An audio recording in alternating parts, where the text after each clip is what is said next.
Dusome ijambo ry'Imana mu rwandiko rwa kabiri rwanditswe na Petero igice cya 3 umurongo wa 18. Ahubwo mukurire mu buntu bw'Imana no kumenya Yesu Kristo umwami wacu n'umukiza, icyubahiro kibe icye none n'iteka ryose. Amen. Ku murongo wa 14 baravuga ngo nuko rero bakundwa, ubwo muburiwe hakiri kare, mwirinde mutayobya n'uburiganya bw'abanyabyaha, mukareka gushikama kwayo. Ahubwo mukurire mu buntu bw'Imana no kumenya Yesu Kristo umwami wacu n'umukiza, icyubahiro kibe icye none n'iteka ryose. Amen. Twongeye kandi kubasuhuza mu izina rya Yesu Kristo, tubabwira ngo Imana ibahe umugisha. Iki gitondo ni igitondo cy'umugisha kandi duhawe. Ubushize twize hejuru, barimo twiga hejuru y'intambwe 3 z'ubuntu mu buzima bw'umukristo.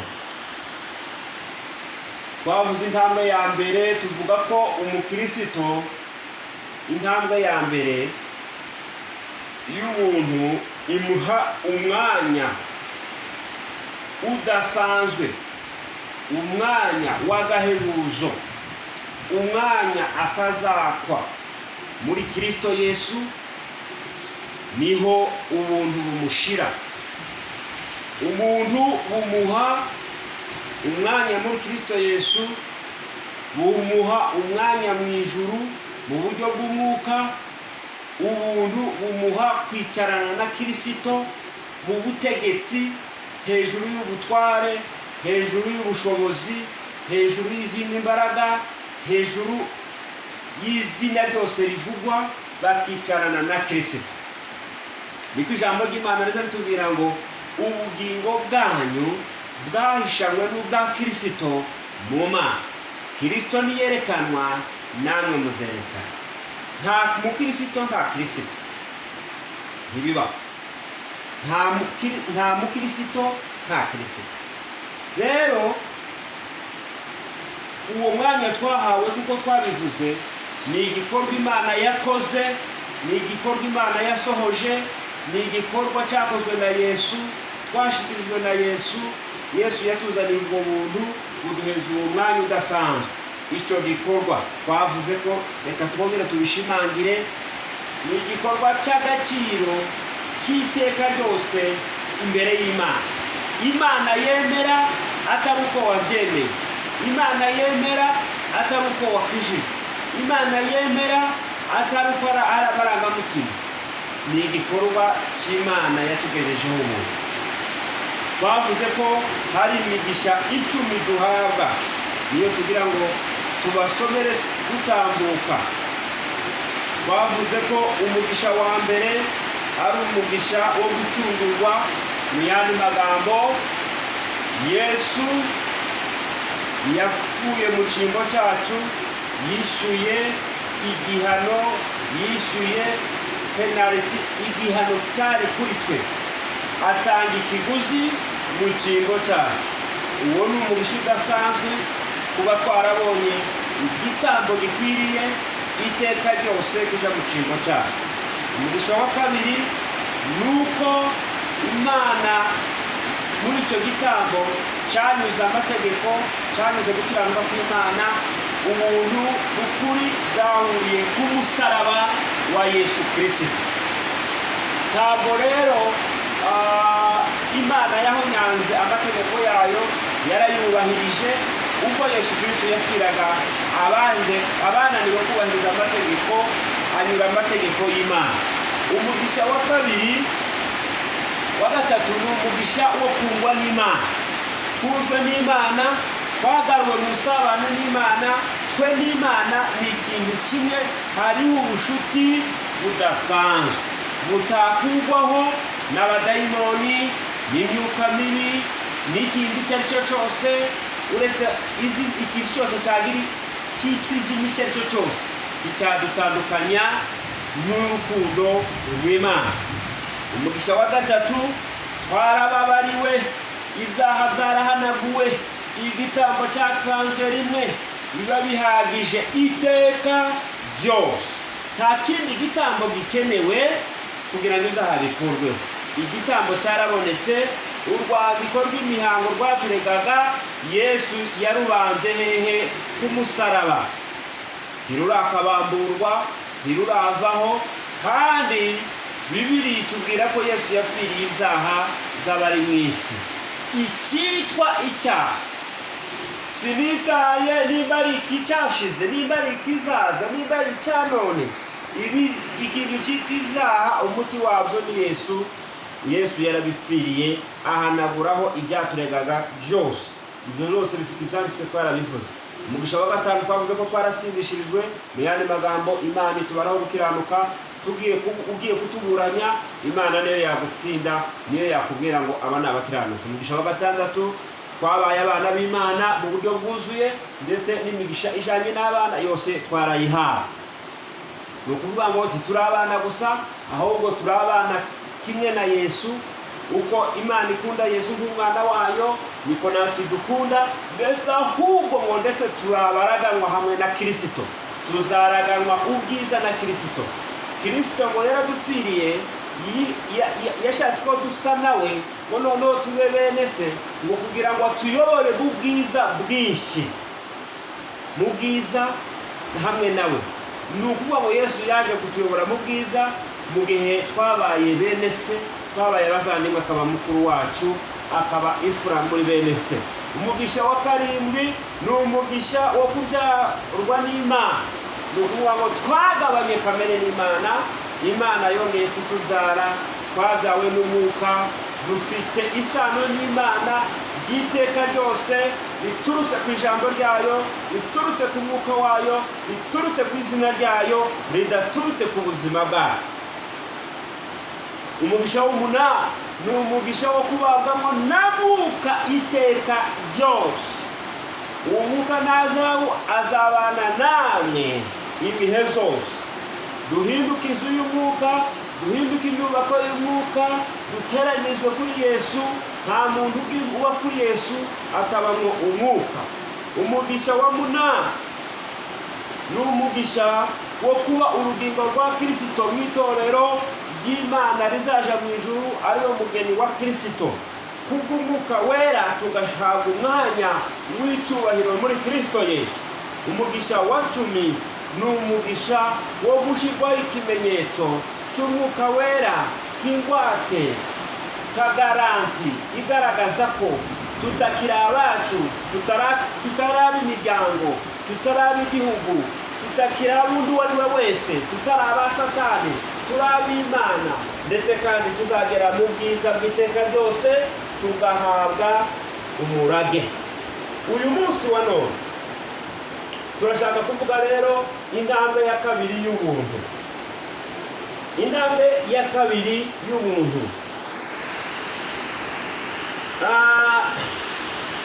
ijambo rya mbere, ku ntambwe ya mbere ni intambwe yo kwemerwa no gushyirwa mu mwanya w'ikirenga nk'abana b'Imana. Ariko intambwe ya kabiri ni ubuntu bw'Imana, Imana iduha buri munsi kugira ngo tugendane nayo.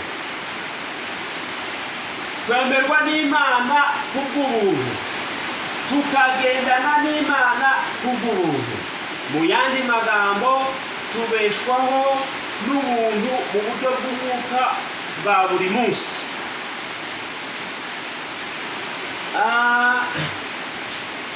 Hari abakristo batekereza ko ubuntu bwabakijije bubaterera hariya barangize bakore ku mbaraga zabo.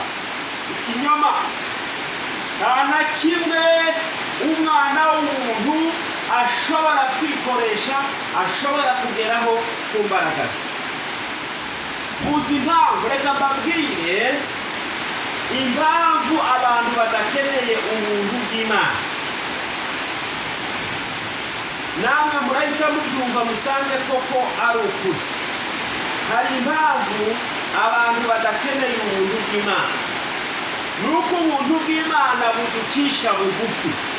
Ubuntu bw'Imana buratubwira iyo dukeneye ubuntu, rero bivuze ngo muri abananiwe, muri ba failures, abantu bananiwe, badafite icyo bashoboye, badafite icyo bakwigezaho, badafite icyo babasha kwikorera, mukeneye ubufasha, imbaraga zibakangura, imbaraga zibabyutsa, imbaraga zibakomeza, imbaraga zibabashisha gukora ibyo mutabasha gukora.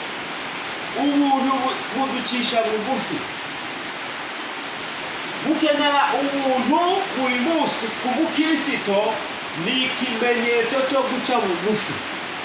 Kuvuga ko udakeneye ubuntu ni ikimenyetso cyo kwishyira hejuru, cyo kuvuga ko ufite imbaraga zo kubikora, ufite imbaraga zo kubigeraho. Ni nayo mpamvu hari icyanditswe abakristo bitwaza cyo kwirata, cyo kwishyira hejuru, batazi icyo bagisobanura. Ni nako Pawulo yavuze ngo abantu bigisha amategeko bigisha ibyo batazi. Bazavuga ngo ubwami bw'Imana ngo buratwaranirwa, kandi intwaraniro zimugishamo imbaraga. Ariko igitangaje ni uko bakotinga, bavuga icyanditswe bagihereye hagati. Aho niyo bakwereka kuko bashaka kwirata imbaraga zabo kandi ntaho bagera. Mwirinde gucunaguza Yesu ngo wapfiriye iki, kuko umuntu wese uvuga kuko azaja mu bwami bw'ijuru, azaja mu ijuru kubera ko ari intwarane yakotanya na Rwanda, aba arimo abwira Yesu, wagiye ku musaraba gukora iki? Waje mu isi wambaye umubiri gukora iki? Kandi ndi intwarane, kandi nagerayo. Icyo cyanditswe kiravuga ngo uhereye mu gihe cya Yohana ukageza uyu munsi ubwami bw'Imana buratwaranirwa. Ijambo rya mbere gutwaranirwa ni ukuvuga gutya. Mu Cyongereza baravuga ngo ni suffers violence. Ni ukuvuga ngo ubwami bw'Imana burahutazwa, burarwanywa. Icyo gihe abafarisayo bashakaga ko nta bandi bakizwa bemera ibya Yesu, bemera ko Yesu azaza, bagume mu idini ryabo, bagahutaza ubwami bw'Imana bakaburwanya. N'uyu munsi nimba hari ikintu gihagurukiwe ni ubwami bw'Imana, n'itorero, n'abavuga ukuri, n'abavuga ijambo ry'Imana, burahutazwa. Intwarane rero zibugishamo imbaraga, nubwo burwanywa, nubwo buterwa, ariko ubwami bw'Imana ubwabwo bufite imbaraga n'ubushobozi bwo kuinfluence bariya babugwanya, bariya babuteraga hirya no hino, nabo bagakizwa, nabo bakabuzamo. Nicyo Yesu yavuze ngo mu bafarisayo, mu banditsi, mu batanzi barwanya ubwami bw'Imana hari ababuvamo bakaza mu bwami. Nicyo iryo jambo risobanura. Ubwami bw'Imana buratwaranirwa, intwarane zibugishamo imbaraga.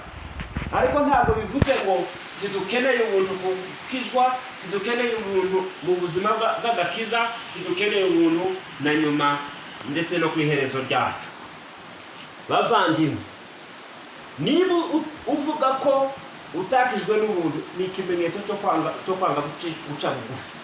guca bugufi ngo wakire ubuntu bw'Imana. Nimba uvuga ko udakeneye ubuntu muri munsi mu buzima bwawe bw'agakiza, ni ikimenyetso kigaragaza ko ubanze guca bugufi ngo wakire ubuntu bw'Imana. Nimba uvuga ko udakeneye ubuntu kugira ngo uzinjire mu ijuru, ni ikimenyetso cy'uko wanga guca bugufi kugira ngo ubuntu bw'Imana bukugereho. Rero mu yandi magambo, ubuzima bwa mukristo bwa buri munsi bukeneye ubuntu bw'Imana.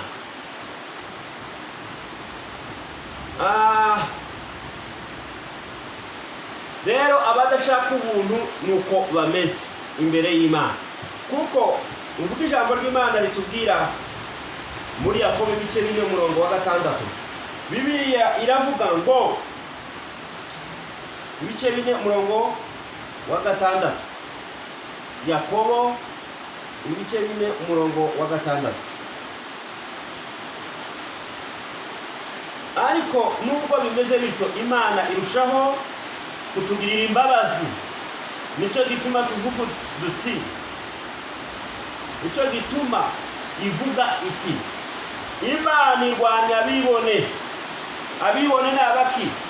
Nibaje bavuga ngo ndashoboye, mfite imbaraga, nzagerageza, nanjye nzabikora, mfite icyo nanjye nakora. Abo nibo bibone, niko Bibiliya ivuga.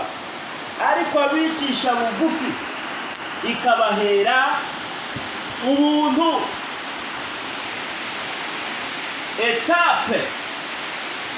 Etape ya mbere yo kugira ngo ubuntu bw'Imana bukugere ni uguca bugufi. Kandi guca bugufi biragoye. Abantu banze guca bugufi, abashumba banze guca bugufi, barimo babwira abantu ngo mureke guca bugufi. Ntabwo umuntu mukeneye imbaraga zanyu, mukeneye imirimo, mukeneye iki? Muca bugufi Imana ibahera ubuntu. Ca bugufi Imana iguhere ubuntu. Abibone Imana irabagwana. Abavuga ko bashoboye, abavuga ko bafite imbaraga, abavuga kuko abona n'abakayini, abantu bishira hejuru, n'abanyedini, n'abafarisayo, n'abo mu bwoko bwa Kayini, birata imirimo yabo, bavuga kuko bazagera. Kandi gitangaje, iyo ubajije abanyedini bavuga ngo bazaja mu ijuru kubw'imirimo, iyo umubajije ngo se ufite ingahe, aravuga ngo ntayo mfite. Waje uyu munsi ntabwo mbizi. Ariko icyiza cy'ubuntu bw'Imana, icyiza cy'ubuntu bw'Imana cy'ubukirisitu, nuko twicarana ukuri kuzuye, dufite imitima yo kutimenyaho ikibi, kuko ijambo ry'Imana rivuga kubera amaraso ya Yesu, yo kutimenyaho ikibi, tutitira urubanza, tukegera Imana tudatinya, dufite assurance yuko twijijwe ahera cyane n'amaraso ya Yesu. Kandi isaha iyo yose twaja mu ijuru, tutabitewe n'imirimo yacu, tubitewe n'ibyo Imana yakoze. Rero dufite abakristo mu buryo bubiri. Hari bavuga ngo bakijwe na Yesu, ariko kandi bakaba bandihagije, ba self-sufficient Christians. Abakristo bavuga ngo ndihagije, ba self-reliant, barya bavuga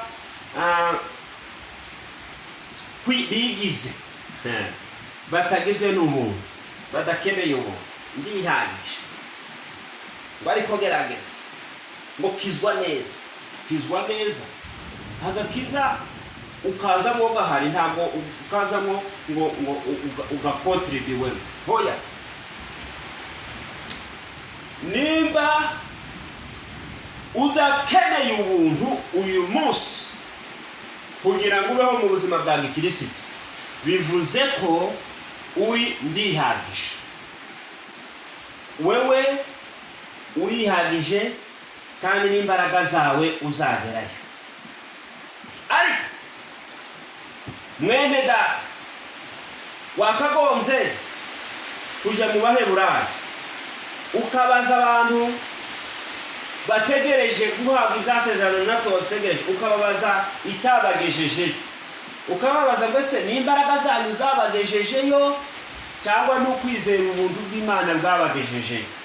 Iyo dusomye mu Baheburayo igice cya 11 kiza kiduhamiriza abantu narababaruye bageze mu ijuru benshi, narababaruye ngeza 10, ngeza abantu banditse mu Baheburayo intwaro zo kwizera, aho yavuze ngo sinababara ni benshi. Ku 12 yavuze ngo ni igicu cy'abahamya benshi. Ariko ngo abo bose bategereje gusa umunsi wo kugira ngo Imana ngo twese hamwe iduhambikane ubwiza. Ariko bamaze kwemezwa n'Imana kuko ijuru ari ryabo. Icyatumye barigeramo niki? Ni imirimo bakoze, ni imbaraga zabo? Oya. Bibiliya ku murongo wa 2 w'icyo gice cya 11 haravuga ngo icyatumye abakera bahamwa neza nuko bari bafite kwizera. Icyatumye Aburahamu ahamwa neza nuko yari afite kwizera.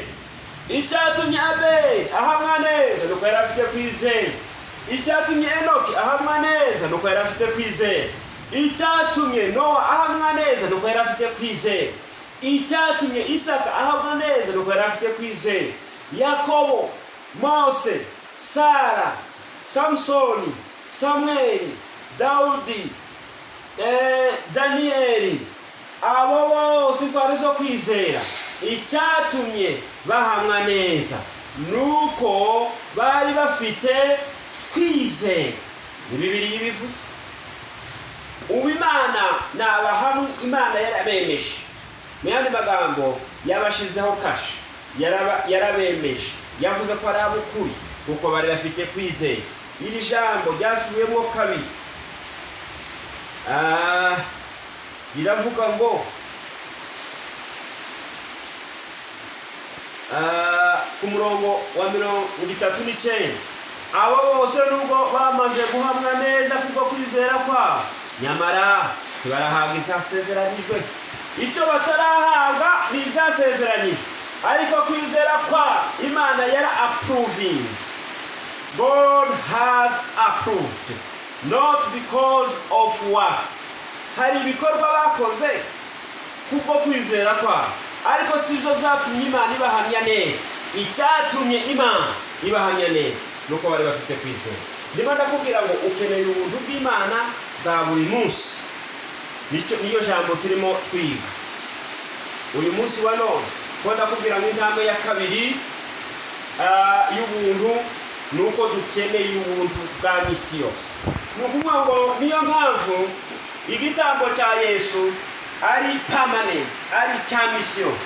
Nukuvuga ngo Yesu igihe yatanze igitambo yongera igitambo cyangwa kigira effect, cyagize umusaruro mu gihe cyashize no mu gihe cya none ndetse no mu kugaruka. Ukeneye guca bugufi kugira ngo ubuntu bw'Imana bukugereho bwa misi yose. Ukeneye kwizera kugira ngo ubeho mu buzima bw'ubuntu bw'Imana. Rero ibintu bifitanye isano n'ukwizera no guca bugufi. Kugira ngo wizere ugomba guca bugufi. Birakenewe, byombi birakenewe kugira ngo ubuntu bw'Imana bukugereho, n'amasezerano y'ubuntu bw'Imana akugereho. Ni ukuvuga ngo abaca bugufi baravuga ngo keneye ubufasha. Iyo umuntu aciye bugufi abavuga ngo sinshoboye. Muzarebe abantu bakunze guca bugufi hano hanze by'ibinyoma, ni abantu b'abakene badafite amafaranga. Nibo basuhuzanye n'amaboko abiri muri aho bakavuga n'akajwi koroheje kubera kuko ntacyo bafite.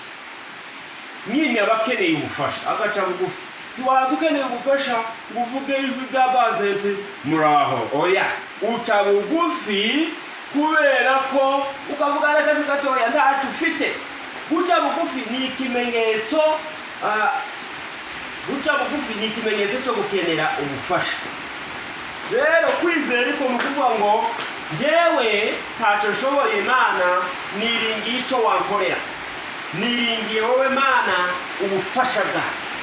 Niringiye ubufasha bwawe, ni wowe ushoboye zose. Igihe cy'isezerano risha, igihe cy'ubuntu ni igihe cyo gushobozwa, si igihe cyo kwibashisha. Ni igihe cy'umwuka wera. Ubuntu bivuze kubashishwa n'Imana ikakugeza ku utakwibashishwa utageraho. Ubuntu bivuze guhabwa imbaraga n'Imana, kubashishwa n'Imana, ugahabwa umwuka wera, umwuka akakwandikaho amategeko, umwuka akagushoboresha, ugakora imirimo myiza, ukabaho mu buzima bwejejwe, ukabaho mu buzima bunezeza Imana bwa misi yose yo kubaho kwa. Ukeneye ubuntu bw'Imana kugira ngo ubeho mu buzima bwa misi yose. Ubuntu bw'Imana nibwo dukeneye. Ugomba gutegereza Uwiteka. Niyo mpamvu Yesaya ajya abivuga ngo abategereza Uwiteka bazasubizwamo imbaraga nshya, bazasubizwamo imbaraga nshya. Ukeneye imbaraga. Mwene data, igitandukanya abateye abo kwa bose, aba muri mu mitegekere y'amategeko no mu mitegekere y'umuntu ni ibintu bibiri. Ni amaraso ya Yesu akuraho ibyaha burundu. Icya kabiri ni ukubashishwa biva mu muntu n'umwuka wera w'Imana utura mu bakristo iteka ryose. Niyo mpamvu Yesu yagiye abigishwa ngo n'ibyo ntakoze muzabasha kubikora. Niyo mpamvu nuko umwuka wera azaba barimo, nuko Yesu azaba barimo, nuko azaba ababashisha. Ndetse iyo bafite n'igihe kirekire bakagera n'abatageze, ariko Kristo niwe uzagira gute? Uzababashisha. Tubimenye neza, dukeneye ubuntu bw'Imana. Ubuntu buradukiza bukadukura mu byaha, ubuntu kandi bwarangiza kudukiza bukongera kandi bukadushikamisha mu bundi buntu. Ntabwo ubuntu butureka, ntabwo ubuntu budusiga, ntabwo ubuntu budutererana, ntabwo ubuntu buturekerera, ntabwo ubuntu budusiga ku musozi. Ubuntu buraza bukadushikamisha mu buntu kandi. Iryo jambo turimenye, iryo jambo turyizere, iryo jambo riri ryacu, tumenye ko dukeneye ubuntu. Mu gitabo cy'Abaroma igice cya 5 umurongo wa mbere biravuga ngo nuko rero ubwo twatsindishirijwe no kwizera dufite amahoro ku Mana kubw'Umwami wacu Yesu Kristo wadushikirije ubuntu ushikamyemo kubwo kwizera. Ushikamye. Ijambo ry'Imana ririmo rirakubaza, niki kigushikamishije? Ese ni imbaraga zawe, ni idini ryawe, ni pasiteri wawe? Ariko turashima Imana kuko twatsindishijwe no kwizera, tukaba dufite amahoro ku Mana kubwa Yesu Kristo wadushikirije ubuntu, akaba ariko dushikamyemo. Dushikamye mu buntu, wakijwe n'ubuntu, dushikamye mu buntu. Ubuntu nibwo butubashisha, ubuntu nibwo butuyobora, ubuntu nibwo butuma dukiranuka, ubuntu nibwo butuma twezwa, ubuntu nibwo butuma tureka ingeso mbi, ubuntu nibwo buzatujana mu ijuru. Iyo ni intambwe ya kabiri y'ubuntu, ni ugushikama mu buntu, ni ukuguma mu buntu. Kuko mu bundi tuba muri Yesu, kandi Yesu Kristo akaba yuzuye ubuntu. Ni ukuvuga ngo muri we duhabwa ubuntu bugeretse ku buntu. Duhabwa ubuntu mu mwaka wa mbere tumenya Imana, tugahabwa ubuntu mu mwaka wa kabiri, tugahabwa ubuntu ku wa mbere, tugahabwa ubuntu ku wa kabiri, tugahabwa ubuntu ku wa gatatu, tugahabwa ubuntu ku wa kane, tugahabwa ubuntu ku wa gatanu, tugahabwa ubuntu kuva dupfuye tumenya agakiza kugeza tugeze mu ijuru. Iminsi yose dukeneye ubuntu. Kristo yadushikamishije mu buntu dushikamyemo uyu munsi kubwo kwizera, ngo tubone kwishimira ibyiringiro zo kuzabona ubwiza bw'Imana. Ni ukuvuga ngo iyi niyo ntambwe ya nyuma tuziga. Ni ukuvuga ngo ubuntu kandi nibwo buduha assurance yo gushikama kugira ngo twishimire ibyiringiro zo kuzabona ubwiza. Niba wishimiye kuzabona ubwiza bw'Imana, kuzagera mu ijuru ku mbaraga zawe, ni ukuvuga ngo uhakanye iki cyanditswe kivuga ngo twakijijwe n'ubuntu, turatsindishirizwa kubwa Yesu Kristo adushikamisha ubuntu. Uyu munsi dushikamye mu buntu, twishimiye ibyiza byo kuzahabwa ubwiza bwa Yesu Kristo mu ijuru kubw'ubuntu bw'Imana. Mwene data, ndakubwira ngo ni kubw'ubuntu, dukeneye ubuntu bw'Imana. Twapfuye ku mategeko, twabaye aba Yesu. Reka nkubwire ngo ibyo intumwa zakoze byose, hano ufite ibyanditswe byinshi nshobora kuguha bikwereka kuko ni kubw'ubuntu bw'Imana.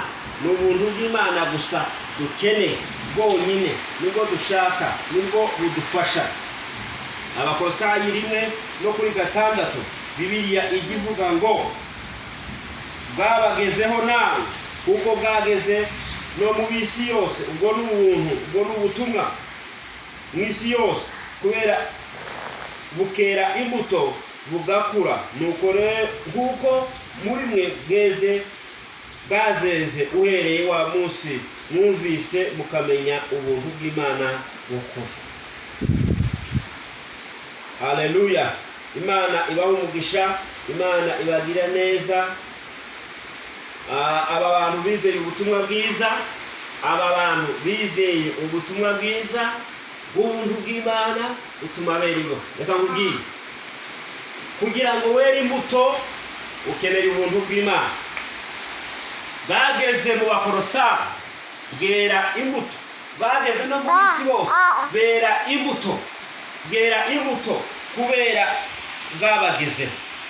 Ese nawe imbuto wera ziva mu buntu bw'Imana? Urukundo ruva mu buntu bw'Imana, ibyishimo. Mwese mbabwire, urukundo rutava mu buntu rurobanura ku butoni, rugira abo kunda. Niba abantu bavuga ngo runaka ndamukunda, umukundira iki? Umukundira akantu kamwe runaka, mukundira ibindi bintu. Ariko urukundo ruva mu buntu bw'Imana rukunda abantu bose kubw'ubuntu bw'Imana. Bibiliya kugira ngo twabaye ubundi, twabaye aba Yesu Kristo buzuye ubuntu, twabaye aba Yesu Kristo buzuye umwuka waduhaye umwuka, kugira ngo ariwe twerere imbuto. Imbuto zemewe mu buzima bwa misi yose bw'umukristo ni imbuto ziva mu buntu bw'Imana. Reka nkubwire ngo intumwa zavuze ubutumwa zibirandura isi, zahamije Yesu, zazize Yesu, ariko bine kubera ngo kubera ubuntu bw'Imana bwari bubariho. Ndakubwira ngo ubuntu bw'Imana nibukubaho uzera imbuto zidasanzwe. Ubuntu bw'Imana nibukubaho uzakora ibidasanzwe, uzezwa, uzatunganywa, uzera imbuto z'Umwuka Wera, kuko Umwuka Wera azaba kuriho. Ubuntu bw'Imana nibukubaho uzatanga amafaranga, uzatanga ibyo ufite, kuko Bibiliya tubwira ngo Ntore yavuze ngo abe mu Kaduniya baratanze kubera ubuntu bw'Imana, kubera ubuntu bw'Imana. Ubuntu bw'Imana niba abakristo batanga, si ukutanga ibintu gusa, si ukutanga amafaranga gusa, batanga ibirenze icyacumi, baritanga ubwabo, bagatanga amafaranga yabo, bagatanga ibirenze. Ariko impamvu wicara uburana gutanga, impamvu wicara harashyizweho n'amasitrategi. Abakristo benshi bararibwa, bagatanga amafaranga, bakicuza impamvu bayatanze, bakayabakurikirana ngo amaturo yacu ari he, icyacumi cyacu kiri he, kuko impamvu sibo bayatanze, ahubwo babashyizeho strategi, babiba amafaranga, bayatanga batemeranywa n'imitima yabo, bitavuye mu buntu bw'Imana, batabashishijwe n'Imana, badakoreshejwe n'Imana. Imirimo, impamvu abakristo badakora imirimo nuko bataremwe n'umuntu. Bibiliya tugira ngo twakozwe n'umuntu, tuzavuye kuri twe. Bibiliya avuga ngo turi abo yaremye, niho akomerezaho, ituremeye imirimo myiza muri Kristo Yesu, Imana yiteguriye kera. Imirimo yacu dukora tuyikorera muri Kristo.